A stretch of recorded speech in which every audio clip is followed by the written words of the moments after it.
अस्सलाम वालेकुम नाजरीन, उम्मीद है आपको हमारी वीडियोस पसंद आती होंगी। बर वक्त वीडियोस देखने के लिए सब्सक्रिप्शन के बटन को प्रेस करें और बेल आइकन को दबाना मत भूलें। आइए चलते हैं अपने बकिया हिस्से की तरफ। जिस वक्त हम पुराने लाइट हाउस के करीब पहुंचे तो हमने देखा कि वहां अफरा तफरी का सामा था। पुलिस और फौज की गाड़ियां शोर मचाती इधर से उधर आ जा रही थी। एक जानिब 3-4 एम्बुलेंस खड़ी थी जिनके दरवाजे चौपट थे। इनमें लाशों को या लाशों के टुकड़ों को स्टेशनों में ला ला कर लादा जा रहा था। बेशुमार फौजी जवान बेलचे और कुदालें लिए काम में लगे हुए थे। एक जानिब शहर से आए हुए लोग खड़े थे और एक दूसरे को हाथों के इशारे से नीचे की जानिब कुछ दिखा रहे थे। मुराद खान ने मुझसे कहा, इस तरफ आओ। हम दूसरी जानिब से चलते हुए जहाँ शहरी लोग खड़े थे वहाँ आ गए। हमने देखा कि जहाँ पहले लाइट हाउस था अब वहाँ बहुत चौड़ा और गहरा गड्ढा पड़ गया था। नीचे देखते ही खौफ आता था। गड्ढे की तह में पानी निकल आया था। वहाँ फौजी जवान रस्सों की मदद से नीचे उतर रहे थे। मुराद खान ने मेरे कंधे पर हाथ रखा हुआ था। इसने आहिस्ता से मेरे कंधे को दबाया और लोगों के झमकटे से हम बाहर निकल आए। मैं मुराद खान के पीछे पीछे था। मुराद खान ने आहिस्ता से कहा, खुदा का शुक्र है मिशन कामयाबी से मुकम्मल हो गया। अब यहाँ रुकना या ठहरना मुनासिब नहीं है, वापस चलो। वहाँ से निकलकर हम अपने खुफिया कमीगाह में आ गए। हमने हाशिम खान और सिकंदर अली को भी बता दिया कि जो काम हम करना चाहते थे और जिसके हम मंसूबे तैयार कर रहे थे वो काम एक मर्द मोमिन ने अपनी जान का नजराना पेश करके कर दिया है। हाशिम खान कहने लगा, अब हमें इस इलाके से निकल जाना चाहिए। मुझे यकीन है कि पुलिस और फौज लाइट हाउस के इर्द गिर्द के इलाके को घेरे में लेकर पकड़ धकड़ का सिलसिला शुरू कर देगी। मुराद खान बोला, हाशिम खान ने ठीक मशवरा दिया है। सिकंदर अली, तुम इनको साथ ले जाकर विजयवाड़ा पहुंचो। मुराद खान ने मेरी तरफ इशारा किया था। हम तुम्हारे पीछे आ रहे हैं, फौरन निकल जाओ। मैंने अपना माहीगिरों वाला हुलिया ही रहने दिया। सिकंदर अली खद्दर के कांग्रेसी कुर्ते पजामे में था। हम दोनों खुफिया कमीगाह से निकले और रिक्शे में सवार होकर लारी अड्डे पर आ गए। घंटोर शहर में इस खौफनाक धमाके के बाद खौफ व हरास फैल चुका था और तरह तरह की सनसनीखेज अफवाहें गश्त कर रही थी। लारियों के अड्डे पर मुसाफिरों का हजूम था जो शहर छोड़कर विजयवाड़ा की तरफ जा रहे थे। सिकंदर अली इस इलाके की दोनों जबानें यानी तमिल और तेलुगु जानता था। इसने बताया कि लोग कह रहे हैं कि कश्मीरी मुजाहिदों ने घंटोर की बंदरगाह को धमाके से उड़ा दिया है। टिकट खरीदने का वहाँ मौका नहीं था। 2 लारियां देखते ही देखते मुसाफिरों से भर गईं। कंडक्टर तेलुगु जबान में ऊंची आवाज़ लगा रहा था कि लारी में बैठ जाओ, टिकट रास्ते में मिलेंगे। सिकंदर अली ने मुझे साथ लिया और हम भी एक लारी में घुस गए।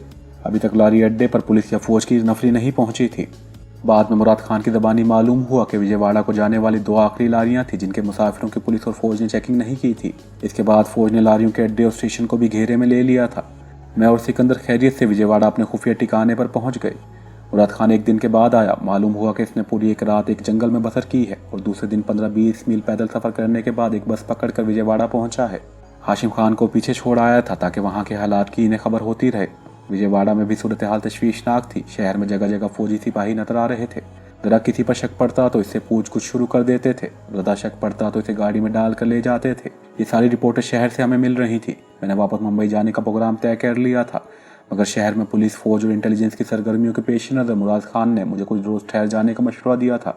इन हालात में मुझे खुफिया ठिकाने पर छुपे हुए पूरा 1 हफ्ता गुजर गया। 1 हफ्ते के बाद हमारे आदमियों ने रिपोर्ट दी कि शहर में हालात कुछ बेहतर हो रहे हैं। फौज ने बसों के अड्डे और रेलवे स्टेशन पर से घेरा उठा लिया है। मैंने मुराद खान से कहा, मेरा ख्याल है मुझे निकल जाना चाहिए। मुराद खान ने मुझे इजाज़त दे दी और कहा, विजयवाड़ा से एक पैसेंजर ट्रेन रात के 2 बजे चलती है। सिकंदर अली तुम्हें इस ट्रेन में खुद सवार करा कर आएगा। ये विजयवाड़ा से हैदराबाद, शोलापुर, मुंबई जाती है। ये तुम्हें दूसरे दिन तक मुंबई पहुंचा देगी। चुनाचे एक रात मैंने सिकंदर अली को साथ लिया और खुफिया कमीगाह से निकल आया। सिकंदर अली इसी शहर का रहने वाला था। वो मुझे किसी दूसरी तरफ से ले गया जहाँ किसी नई कॉलोनियों की इमारतें थी जिनमें रोशनी हो रही थी। यहाँ एक स्टैंड था। सिकंदर अली ने कहा, यहाँ से हमें टैक्सी मिल जाएगी। एक चाय की दुकान के बाहर हमें खाली टैक्सी मिल गई। हम शहर की खामोश सड़कों पर से गुजरते हुए विजयवाड़ा के रेलवे स्टेशन पर पहुंच गए। सिकंदर अली खुद जाकर विजयवाड़ा से मुंबई तक का टिकट ले आया। अपने लिए इसने एक प्लेटफॉर्म भी खरीद लिया था। मैं कुर्ते पजामे में था जो इस इलाके का आम पहना हुआ था। सिकंदर अली के साथ मैं प्लेटफॉर्म पर आ गया। यहाँ काफ़ी मुसाफिर पहले से मौजूद थे। हम भी एक तरफ को होकर बैठ गए। सिकंदर अली बोला, मैं चाय लाता हूँ, फिजा का जायजा भी लेकर आता हूँ। वो चला गया। मैं वहीं बैठा इधर उधर बैठे मुसाफिरों को देखता रहा। कुछ देर के बाद सिकंदर मिट्टी के आबखोरों में चाय ले आया। कहने लगा, इस प्लेटफार्म पर मुझे मिलिट्री पुलिस के सिर्फ 2 जवान ही नजर आए हैं, लेकिन प्लेटफार्म नंबर 4 पर काफ़ी मिलिट्री पुलिस है। खुदा का शुक्र है कि तुम्हारी ट्रेन इसी प्लेटफार्म पर आएगी। हम खामोशी से मिट्टी के आबखोरों में चाय पीने लगे। सिकंदर अली कहने लगा, आंध्र प्रदेश के इलाके से निकलकर तुम महाराष्ट्र के सूबे में दाखिल हो गए तो फिर सूरत हाल बदल जाएगी।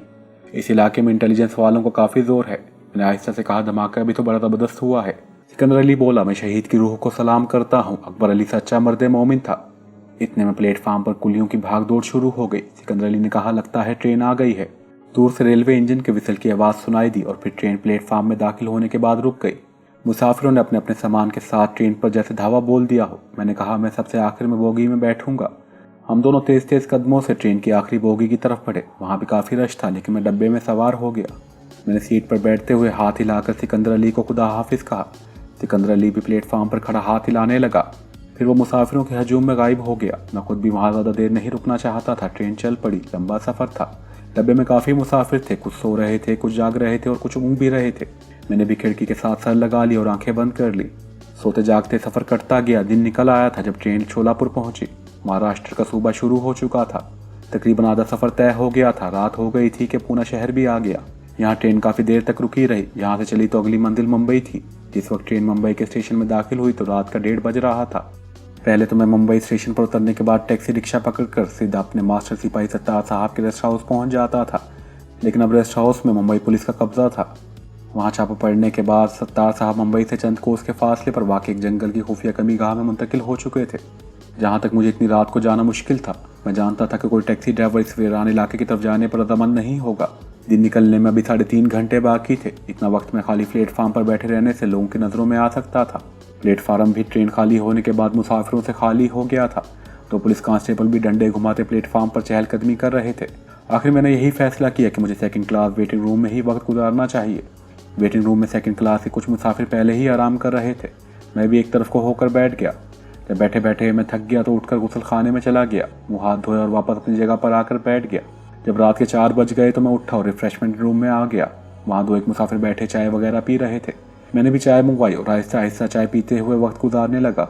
आखिर सुबह हो गई। मैं स्टेशन से बाहर आ गया। मुझे सत्तार साहब के खुफिया ठिकाने का रास्ता याद था, जहाँ से सड़क बड़े पुल के नीचे से होकर आगे निकलती थी।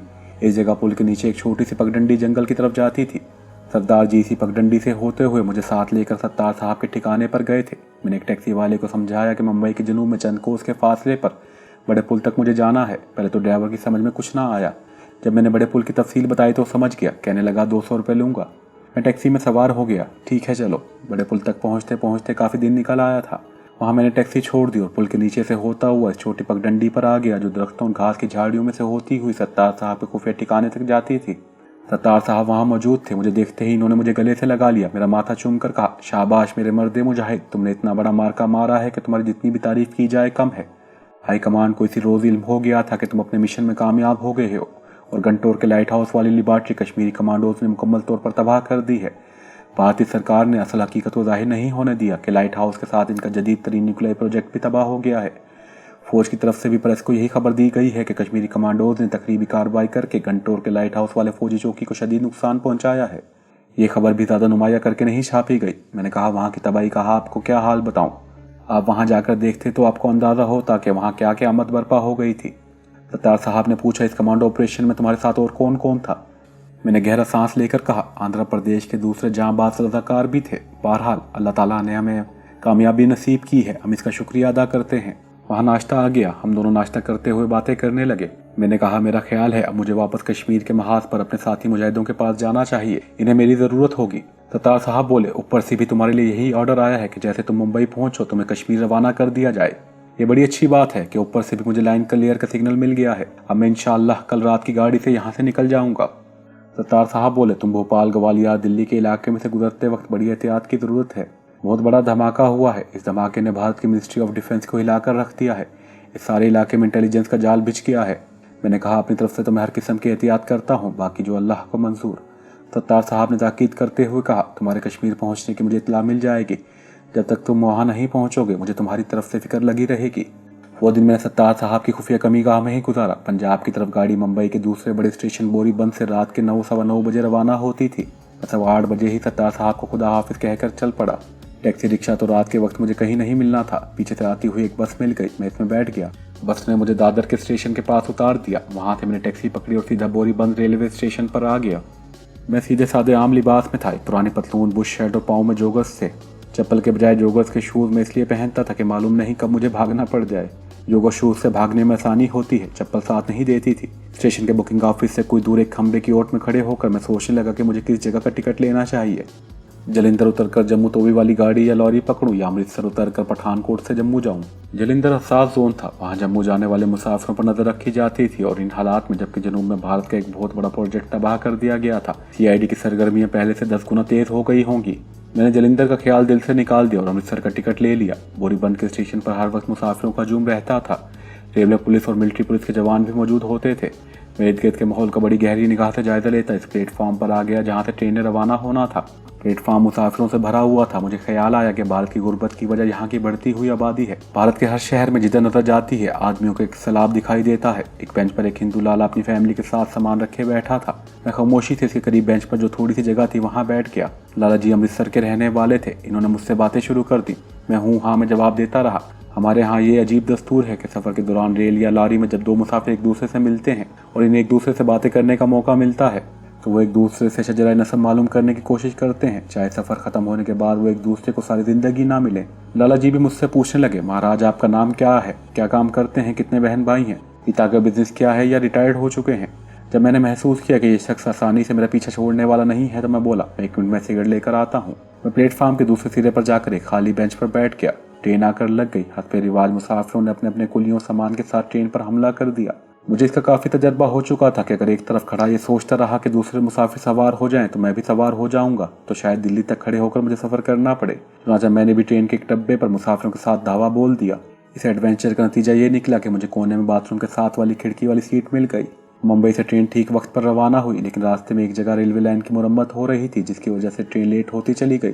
चुनांचे अगले रोज़ तीसरे पहर ट्रेन भोपाल पहुंची। मैं डब्बे में बैठे बैठे तंग आ गया था। मुझे भूख भी लग रही थी। सुबह मैंने एक स्टेशन पर उतरकर जल्दी जल्दी नाश्ता ही किया था। भोपाल में वैसे भी गाड़ी देर तक रुकती थी। मैं ट्रेन से उतरकर चाय वगैरह के स्टॉल पर आ गया। यहाँ आकर मैंने महसूस किया कि प्लेटफॉर्म की फिजा कुछ बदली सी है। मुझे इस किस्म की बातों का काफ़ी तजर्बा हो चुका था। मैंने फिजा में खतरे की बू सूंघ ली थी। मैं टी स्टॉल के काउंटर पर कोहनी टिका इधर झुक कर खड़ा था और गोशे चशम से प्लेटफॉर्म के बराबर जायजा ले रहा था। पहली गैर मामूली बात मैंने ये देखी कि वहाँ मिलिट्री पुलिस के जवान मामूल से ज़्यादा थे और रेलवे पुलिस के अलावा भोपाल पुलिस के सिपाही भी जगह जगह और ख़ास तौर पर प्लेटफॉर्म के गेट पर खड़े आने जाने वाले मुसाफिरों का जायजा ले रहे थे। मैं चाय और बंद मक्खन का ऑर्डर दे चुका था। वहाँ खड़े रहना खतरनाक साबित हो सकता था। मैं वापस मुड़ने लगा तो स्टॉल वाले ने चाय का कप और बंद मक्खन की प्लेट मेरे सामने रख दी। प्लेटफॉर्म की तरफ पुश्त करके मैं मुँह नीचे करके जल्दी जल्दी खाने लगा। 6-7 नवालों में मैंने बंद मक्खन ख़त्म करके चाय के 2 घूंट पिए। काउंटर पर पैसे रखे और होंठों पर हाथ फेरता अपने डब्बे की तरफ बढ़ा। डब्बे के दरवाजे से जरा हटकर एक पुलिस कांस्टेबल और इसके साथ एक सिविलियन कपड़ों वाला दरमियानी उम्र का भारी जिस्म वाला आदमी खड़ा सिगरेट पी रहा था। इसने तंग बोरी वाला खद्दर का मैला सा पजामा और खद्दर के कुर्ते के ऊपर नेहरू बास्केट पहन रखी थी। मैंने शक्ल से ही इसे पहचान लिया। ये यकीनी तौर पर सीआईडी का आदमी था। मैं आम मुसाफिरों की तरह बेनियादी से कदम उठाता डब्बे के दरवाजे के पास आया तो किसी ने आवाज़ देकर पूछा, कहाँ जा रहे हो? मैं वहीं रुक गया। मैंने गर्दन मोड़ कर इसकी तरफ देखा जहाँ कांस्टेबल खड़ा था। इसके पास सीआईडी वाला भी खड़ा था। वो मुझे घूर रहा था।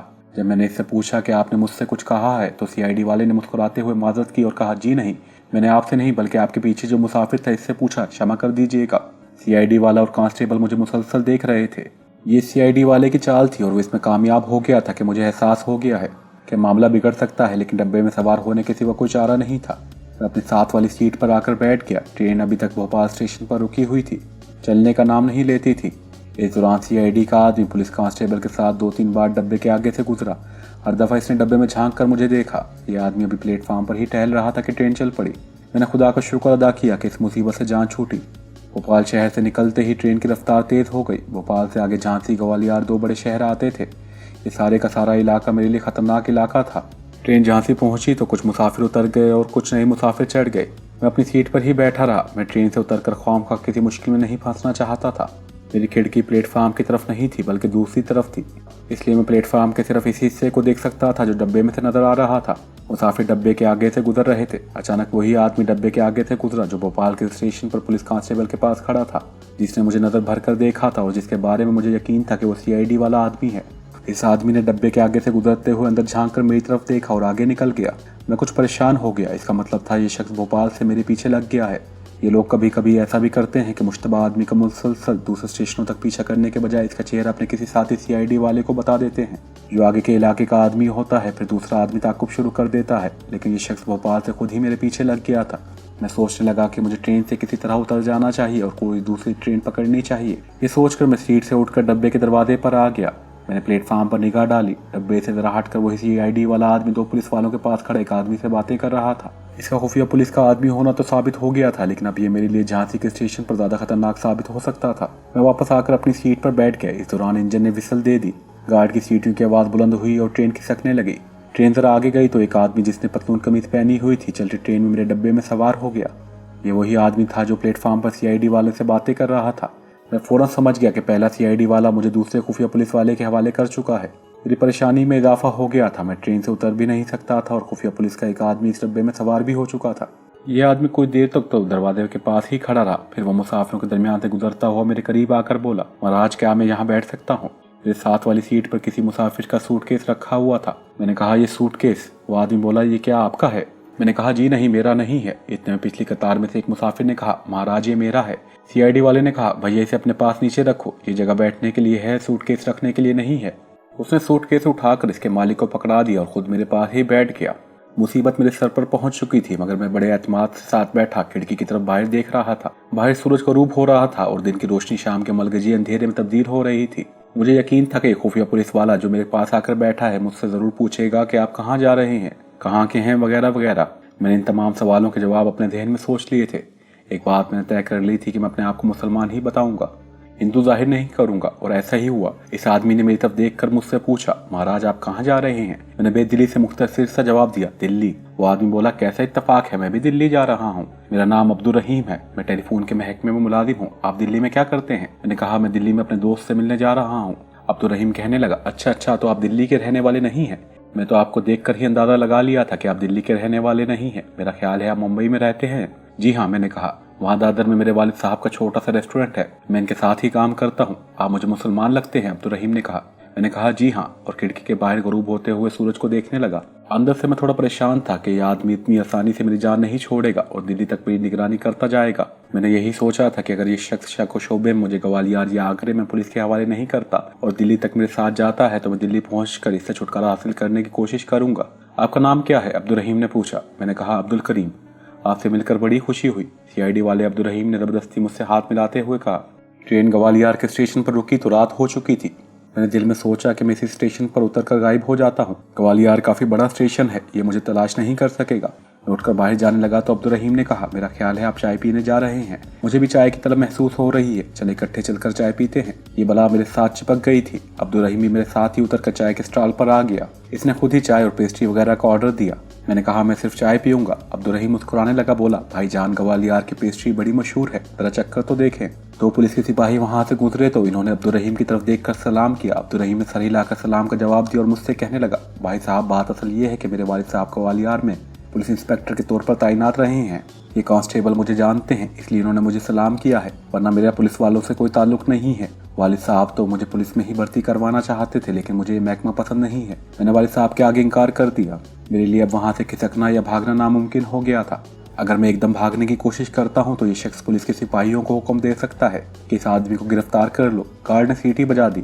हमने भी आधी चाय पी ली थी। मैं चाय का बिल अदा करने लगा तो अब्दुल रहीम ने मुझे रोक दिया और कहा, भाई साहब क्यों मुझे शर्मिंदा कर रहे हैं, और खुद बटवे से पैसे निकाल कर बिल अदा करने लगा। गाड़ी खिसकने लगी तो मैं बदरख्वास्त अपने डब्बे की तरफ बढ़ा। इस वक्त भी मैं वहाँ से एकदम भाग जाने की मौके की तलाश में था, लेकिन CID वाला मेरे पीछे पीछे था। इसने पहले मुझे डब्बे में सवार होने दिया और खुद मेरे बाद डब्बे में चढ़ा। मैंने महसूस कर लिया था कि मुझे CID वाले अब्दुल रहीम ने अपने खुफिया हिसार या घेरे में ले रखा है और इस शख्स से कम दिल्ली तक जान छुड़ानी मुश्किल है। दिल्ली बहुत बड़ा स्टेशन है, वहाँ मुसाफिरों का हजूम होगा, वहाँ मुझे फरार होने का मौका मिल जाएगा। दिल्ली और ग्वालियर के दरमियान एक ही बड़ा स्टेशन आगरा था। ट्रेन भी रन थ्रू हो गई और छोटे छोटे स्टेशन छोड़ती जा रही थी। आगरा पहुंचकर थोड़ी देर के लिए रुकी और दिल्ली की तरफ रवाना हो गई। अब्दुल रहीम CID वाला साए की तरह मेरे साथ लगा रहा। अब मैंने सारी उम्मीदें दिल्ली स्टेशन पर लगा रखी थी। ट्रेन दिल्ली आधी रात के बाद पहुंची। अभी ट्रेन प्लेटफार्म पर नहीं रुकी थी कि मैं पहले ही उठ खड़ा हुआ।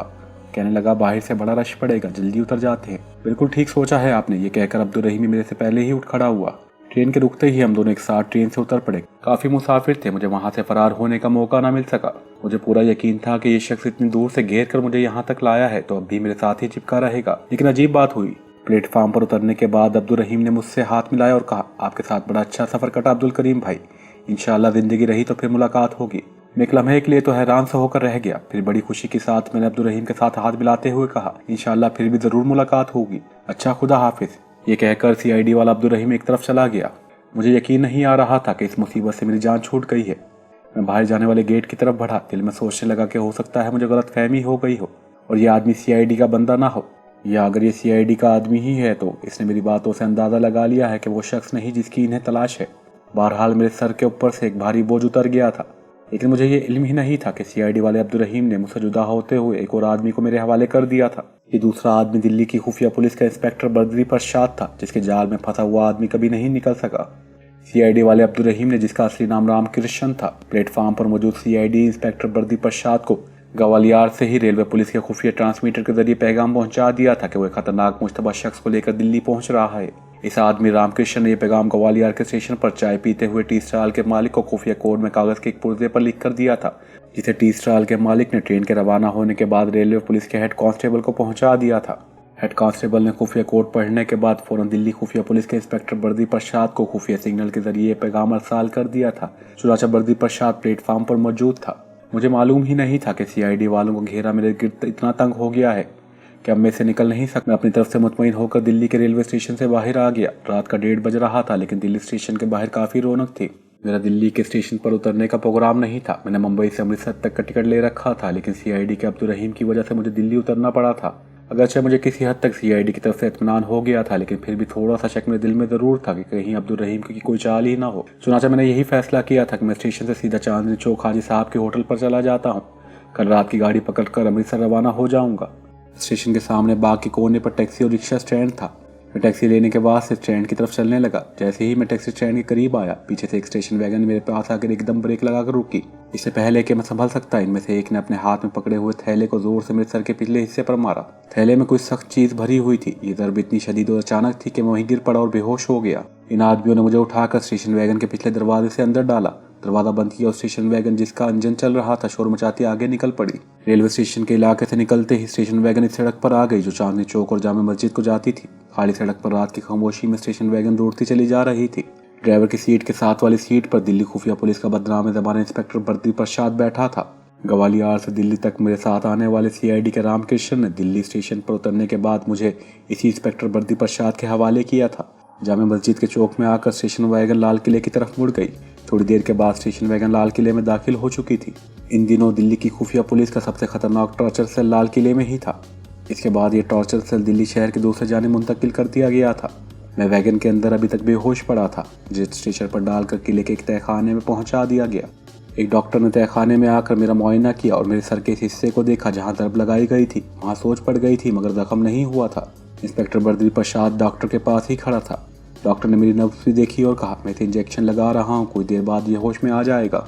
डॉक्टर ने मेरे बाजू पर इंजेक्शन लगाया और चला गया। इंस्पेक्टर बद्री प्रसाद ने मुझ पर एक नज़र डाली और बाहर निकल गया। बाहर 2 संतरी पहरे पर खड़े थे। इंस्पेक्टर ने कहा, यह बड़ा खतरनाक डाकू है, होशियार होकर पहरा देना। दोनों में से एक संतरी ने जोर से एड़ियां बजाते हुए कहा। इंस्पेक्टर बद्री प्रसाद किले के ऊपर वाली मंजिल में अपने ऑफिस में आ गया और अलमारी में से गुज़श्ता पकड़े गए कश्मीरी कमांडोज की और जो शहीद हो गए थे कुछ अफराद, इनके रिकॉर्ड निकाल कर देखने लगा। इतने में इंटेलिजेंस का ऑफिसर रामकृष्ण भी आ गया। ये वही सीआईडी का आदमी था जिसने ग्वालियर से दिल्ली तक मेरे साथ अब्दुल रहीम बनकर सफ़र किया था और दिल्ली आकर मुझे खुफिया तौर पर इंस्पेक्टर बद्री प्रसाद के हवाले कर दिया था।